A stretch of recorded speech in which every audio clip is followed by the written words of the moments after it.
Assalamualaikum warahmatullahi wabarakatuh. Selamat pagi anak-anak. Bagaimana kabar kalian hari ini? Tetap semangat ya mengikuti pembelajaran pada pagi hari ini. Hari ini kita akan belajar tema 7, subtema 4, bentuk, warna, ukuran, dan permukaan benda, pembelajaran 5 dan 6. Di pembelajaran 5 dan 6, kita akan mengenal berbagai bentuk benda di sekitar kita, menyelesaikan soal-soal pengurangan, menjelaskan hubungan antara pengurangan dan penjumlahan, serta mengenal aturan penggunaan benda. Mengenal berbagai bentuk benda di sekitar kita. Anak-anak pasti sering ya melihat benda-benda di sekitar kita yang bentuknya berbagai macam, warnanya juga berbagai macam ya. Bentuknya pun juga berbeda-beda. Setiap benda memiliki bentuk yang berbeda-beda. Ada yang berbentuk kotak, segitiga, dan lingkaran.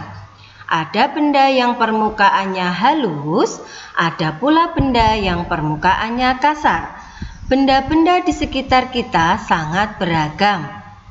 Ada yang terbuat dari kayu, plastik, dan kaca.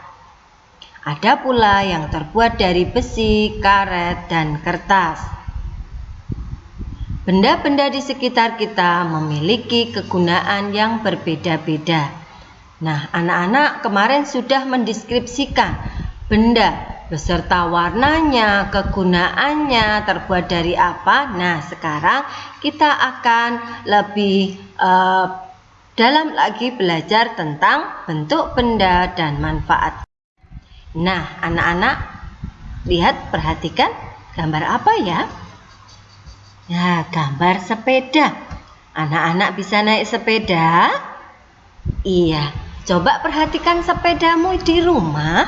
Nah, ini sepeda, satu buah benda terbuat dari berbagai macam bahan. Misalkan ini setangnya ya, terbuat dari logam.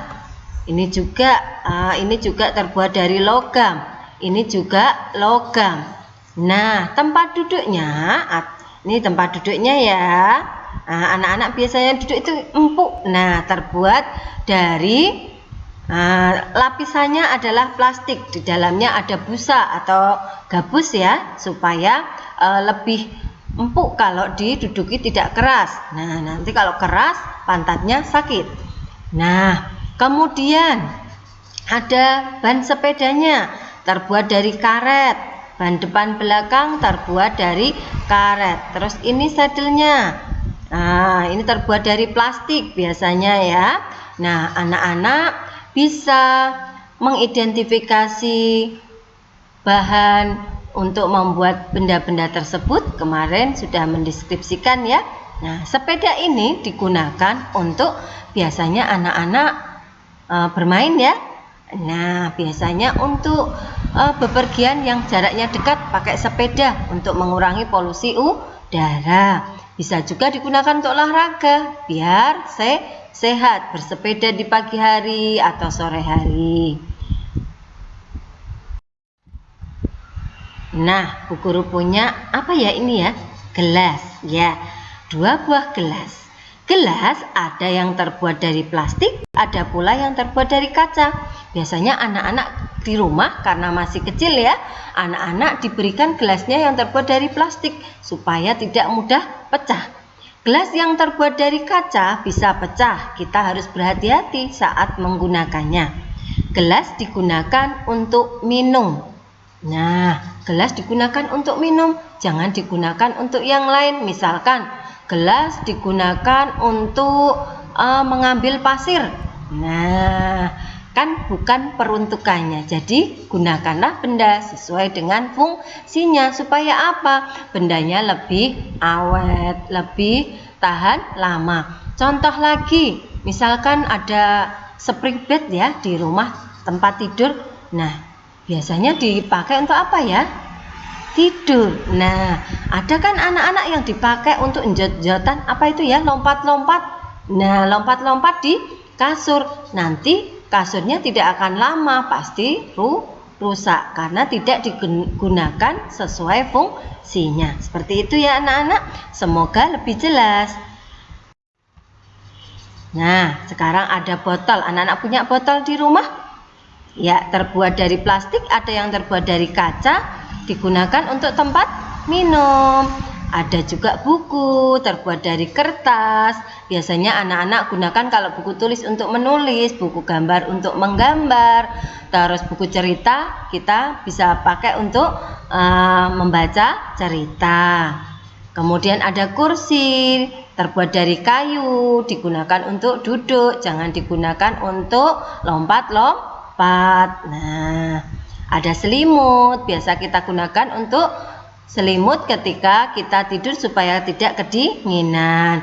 Bahannya lembut, terbuat dari biasanya ada yang dari bulu, ada yang dari kain sutra yang halus, ada juga mungkin dari benang wool itu ya, yang dirajut juga bisa. Macam-macam bahannya. Ada panci, yang biasa ibu gunakan untuk memasak, terbuat dari logam. Nah, itu tadi macam-macam benda yang kita pahami, kita kenal ya, yang biasa kita lihat di rumah. Sekarang kita mau menyelesaikan soal pengurangan. Ayo berlatih. Nah, ini ada penggaris ya. Sebuah toko buku memiliki 48 buah penggaris. 20 penggaris tersebut telah terjual. Ada beberapa penggaris yang belum terjual? Ini ada, kita hitung ya, 1, 2, 3, 4, 5, 6, 7, 8, 9, 10. 10 ini tadi 48. Nah, 48 ya, terjual 20, berarti yang 20 kita taruh di bawahnya, kita pindahkan di sini 20 ya, kita pindahkan bu guru coret yang 20 nih ya, kita pindahkan ke bawahnya sini, kita keluarkan, jadinya yang ini ya, yang bu guru silang-silang. Nah, berapa jumlah penggaris yang belum terjual? Berarti ini 10, ini 10 tambah 8, berarti 28. Menulisnya, nah berarti di sini 48 dikurangkan, karena terjual berarti dikurangi ya, bukan dijumlah. 20, maka sisanya 28. Bisa dituliskan di bukunya anak-anak atau dibuat bersusun. 48 dikurangi 20. Kemarin sudah bu guru ajarkan, untuk pengurangan dimulai dari belakang ya, dari satuan dikurangkan satuan. 8 dikurangi 0, kita tulis 8. 4 dikurangi 2, kita tulis 2. 28. Terus karena ini soal cerita, jangan lupa dikasih jadi. Nah, jangan lupa ya ditulis jadi. Nah, sini jadi. Penggaris yang belum terjual adalah 28 buah. Itu tadi cara menyelesaikan soal pengurangan. Anak-anak bisa berlatih di rumah. Kemudian menjelaskan hubungan antara pengurangan dan penjumlahan. Kok ada hubungannya ya pengurangan dan penjumlahan? Apa sih yang dimaksud? Yuk kita berlatih bersama-sama. Ayo perhatikan. Ibu Siti memiliki 30 buah gelas. Ibu Siti membeli lagi 12 buah gelas. Gelas Ibu Siti semuanya adalah, yuk kita hitung bersama. Ini 30 buah, tadi belinya 30 ya. Nah, ini 30. Kemudian membeli lagi. Kalau membeli lagi bertambah banyak apa bertambah sedikit ya? Iya, bertambah banyak. Tambah lagi ini 12. Nah, berapa ya jumlahnya? Anak-anak bisa membantu berhitung? Iya, kalau dituliskan berarti 30 ditambah 12 sama dengan 42. Jadi gelas Ibu Siti semuanya 42. Ingat ya anak-anak, kalau soal cerita jangan lupa kasih jadi. Nah, itu tadi kita sudah menghitung penjumlahan. Apa sih hubungannya? Nah, masih ibunya Siti. Tadi punya 42 buah ya, sudah kita hitung ya. Nah, 12 buah gelasnya pecah. Gelas Ibu Siti masih utuh berapa ya? 12-nya pecah. Nah, tadi jumlahnya 42 ya. Pecah 12. Nah, yang pecah ini ya. Nah, Bu Guru silang biar lebih jelas di layar anak-anak. Nah, 12, 4, 5, 6, 7, 8, 9, 10, 11, 12. Jadi yang pecah adalah 12. Maka ditulisnya 42 karena pecah berarti berkurang, berarti dikurangi 12 sama dengan sisanya 30. Anak-anak bisa berhitung di rumah di buku paketnya, bisa dihitung kembali ya. Kemudian apalagi sih hubungannya? Nah, jika Ibu Siti memiliki 42 buah, tadi gelasnya 42 ya. Kemudian yang 30 gelasnya yang pecah. Kalau tadi yang 12 yang pecah, sekarang yang 30 yang pecah. Gelas Ibu Siti yang masih utuh. Nah, berapa ya? Nah, seperti ini ya. Ini yang gelasnya yang pecah, yang Bu Guru coret. Nah, 30 yang pecah. Maka yang masih tersisa adalah 1, 2, 3, 4, 5, 6, 7, 8, 9, 10, 11, 12. Berarti bisa ditulis 42 dikurangi 30 sama dengan 12. Apa hubungannya ya? Yuk kita pelajari bersama-sama. Tadi pertama beli gelas 30, kemudian beli lagi 12, jumlahnya 42. Yang 42 tadi diberikan di sini ya. Nah, pecah 12, maka sisanya 30. 42-nya tadi, nah, pecahnya 30, masih 12. Ingat ini. Nah, sama ya angkanya ya. Nah, ini hubungannya. Jadi, penjumlahan dan pengurangan hubungannya seperti ini. Ada angka-angka yang sama. Nanti anak-anak akan lebih lanjut dipelajari di kelas selanjutnya. Nah, Bu Guru beri contoh seperti ini.